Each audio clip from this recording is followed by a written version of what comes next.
মৃত্যুর আগে আজরাইল আলাইহিস সালামকে দেখে কিন্তু প্রতিটা রূহই ভয় পেয়ে যায়। রাসূল সাল্লাল্লাহু আলাইহি সাল্লাম নিজেও যখন আজরাইল আলাইহিস সালামকে প্রথমবার দেখেছিলেন, উনি কিন্তু একটু আঁতকে উঠেছিলেন। উনি যে ভয় পেয়েছিলেন ঠিক তা না। কিন্তু মানুষ যখন হঠাৎ করে ভয়ংকর কিছু সামনে চলে আসে, সেটা দেখে মানুষ যেমন একটু চমকে উঠে, উনি তেমন চমকে উঠেছিলেন। আজরাইল আলাইহিস সালাম নাকি দেখতে এতই ভয়ংকর। কিন্তু এটা আল্লাহ সুবহানাহু ওয়া তাআলার নির্দেশ ছিল যেন আজরাইল আলাইহিস সালাম রাসূল সাল্লাল্লাহু আলাইহি সাল্লামের সামনে সবচেয়ে সুন্দর গেটআপ এ যায়।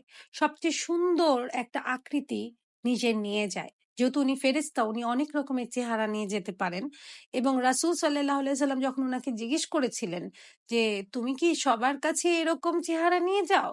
তখন কিন্তু আজরাইল আলাইহিস সালাম বলেছিলেন যে, "না, আমি তো আপনার কাছে সবচেয়ে সুন্দর চেহারা নিয়ে এসেছি।"